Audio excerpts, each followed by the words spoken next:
With the last entry in the In Search of Darkness trilogy almost here, I wanted to talk a little bit about what this whole thing means to me. I was approached a few years back by the executive producer Robin. He worked with my friend Ollie Harper for the documentary In Search of the Last Action Hero and wanted to do something similar for 80s horror movies. I was interested. He had a lot of really great ideas, and initially it was only supposed to be a one-off. We got together, I recorded my segments for the documentary, and later I helped with some suggestions for the edit, as well as other little details.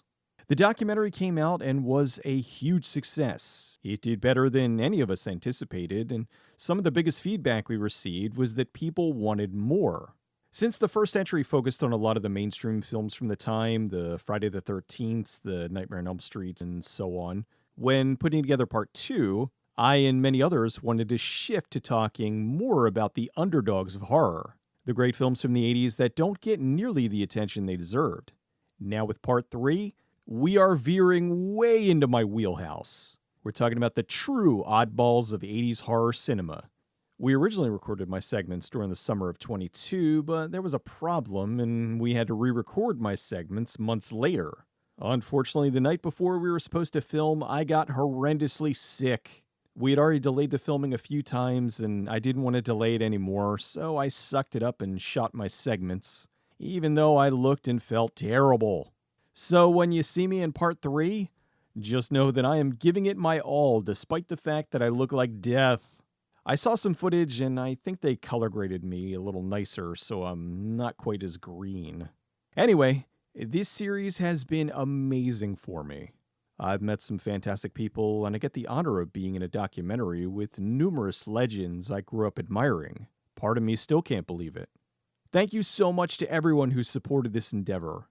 It means so much to me, and I love seeing all the comments and reading emails from people who discovered so many great films because of the documentaries.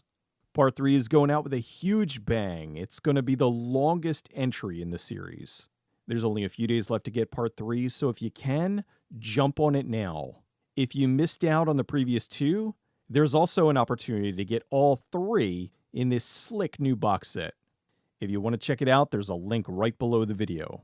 The campaign ends on Halloween night, and we plan on sending out digital copies before the end of the year, with the physical copies early next year. Thanks again, everyone. Please enjoy a few more looks at In Search of Darkness 3. Also, yes, we are gearing up for In Search of Darkness 90s.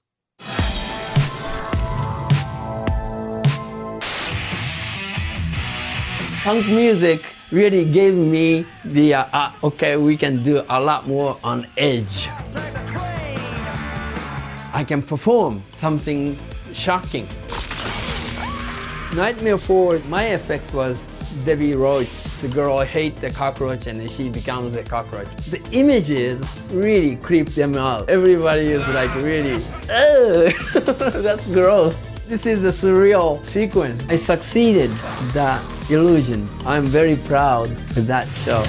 There's a link between heavy metal and horror. They're like strange cousins. They always have been. The category of heavy metal. The satanic message is clear. There's always somebody who's going to have a problem with it. It's not a question of style, it's a question of content and values, and parents need to tune in. In the height of satanic panic, as the most metal and punk rock thing to do from the film community is they made films about rock and roll and Satan. Telling the establishment to go fuck themselves.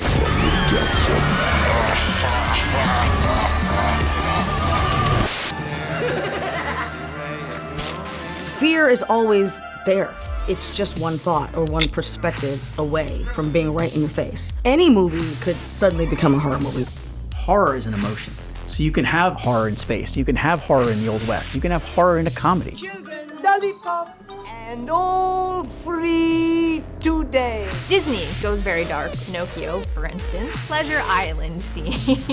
You smoke like me grandmother. Bad little boys doing bad little things. Does it have horror elements? Abso-fucking-lutely. Creepazoids. Fun movie, little TNA. Let's not turn this into a slumber party, okay?